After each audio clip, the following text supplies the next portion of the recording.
Halo semuanya, selamat datang di pembahasan materi kita kali ini.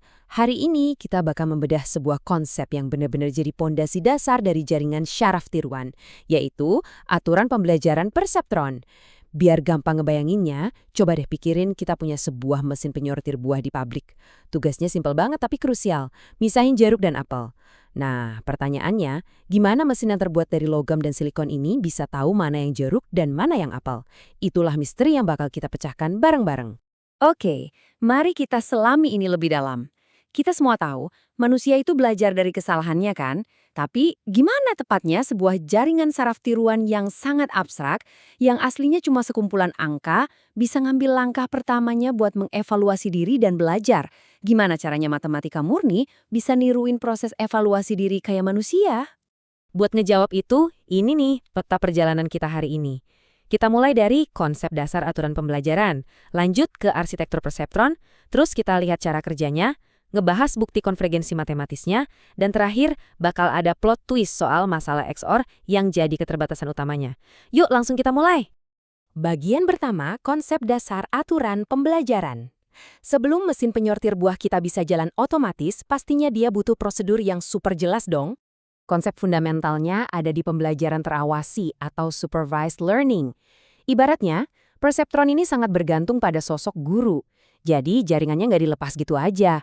Kita kasih contekan berupa contoh data dan juga target output yang benar.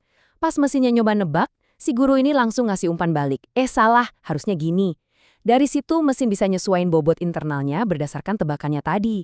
Nah, yang benar-benar menarik di sini adalah gimana kita menerjemahkan atribut fisik si buah jadi vektor matematika yang nyata buat si mesin. Coba perhatiin baris datanya.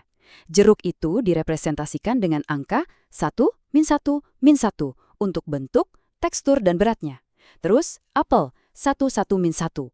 Kalau kalian sadar, angka bentuk dan beratnya kembar persis. Jadi, satu-satunya nilai pembeda yang harus dipecahkan sama mesin kita cuma atribut tekstur yang di tengah itu. Karena inputnya udah siap, kita harus kenalan sama siapa yang bakal memproses data itu. Kita masuk ke bagian kedua, arsitektur jaringan saraf perseptron. Kenalin, ini dia pahlawan utama kita. Secara struktural, kita bisa membagi arsitekturnya ke dalam dua kelas.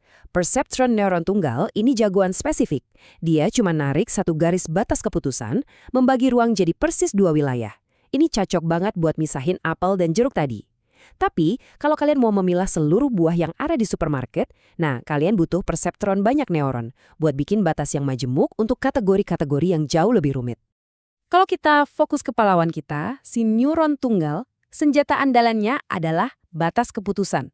Berdasarkan data sensor tekstur tadi, arsitektur ini secara cerdas bikin sebuah bidang pemisah atau hyperplane di dalam ruang 3D dengan bobot W sama dengan 0, 1, 0, dan bias 0.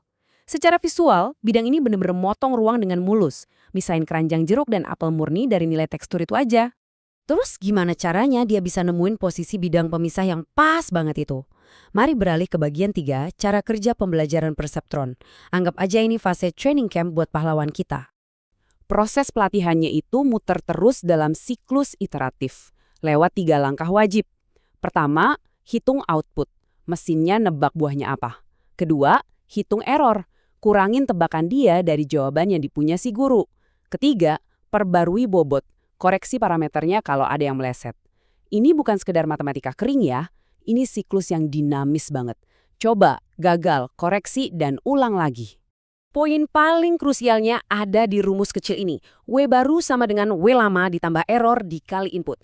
Jangan pusing lihat aljabarnya. Bayangin aja, ini kayak gerakan fisik di dalam ruang 3 dimensi.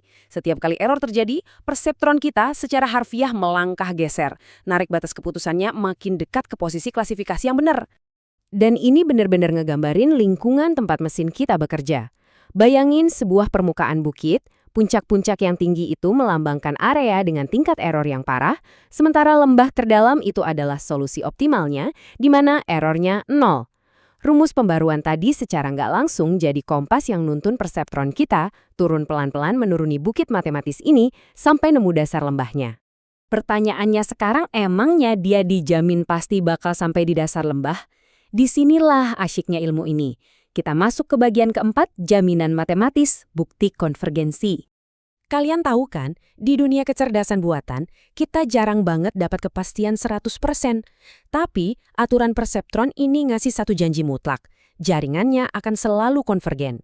Artinya, dia selalu nemuin bobot yang pas dalam jumlah iterasi yang terbatas, asalkan secara teori solusi buat misahin data itu emang beneran ada. Kemenangan pahlawan kita tuh udah dijamin sama matematika. Luar biasa kan? Walaupun dijamin menang, dia tetap diikat sama 3 syarat ketat. Pertama, datanya secara fisik emang harus memungkinkan buat dipisahin. Kedua, pembaruan bobot cuma terjadi murni saat ada error. Kalau tebakannya udah bener, ya posisinya kekunci, nggak berubah lagi. Dan ketiga, vektor inputnya punya batas panjang maksimum. 3 aturan inilah yang mastiin jaminan kemenangan tadi nggak meleset. Tapi, sekuat-kuatnya superhero, pasti punya kryptonite kan? Kita tiba di bagian terakhir dari penjelasan kita, keterbatasan dasar masalah XOR. Mari kita lihat letak kelemahannya. Perbedaan antara dataset yang terpisahkan secara linear dan yang enggak itu benar-benar harga mati. Perseptron neuron tunggal kita cuma mampu narik 1 garis lurus. Udah, itu aja batas kemampuannya. Kalau data yang ada nyebarnya berantakan sampai 1 garis lurus nggak mempan buat misahin mereka, perseptron kita langsung menyerah tanpa syarat. Dan musuh bebuyutannya itu tergambar sangat jelas di tabel gerbang logika XOR ini. Coba perhatiin nilainya. Kalau inputnya kembar, kayak 0 dan 0, atau 1 dan 1, targetnya 0. Tapi kalau inputnya beda, targetnya 1. Coba deh bayangin kalian naruh 4 titik data ini di atas kertas. Terus cobain tarik cuma 1 garis lurus buat misahin kelompok angka 1 dari kelompok angka 0. Gak mungkin bisa. Matematika aja nggak ngizinin, dan perseptron kita bener-bener ancur lebur pas ketemu sama logika simpel ini. Nah, dari sini muncul satu pertanyaan yang gantung banget di pikiran kita.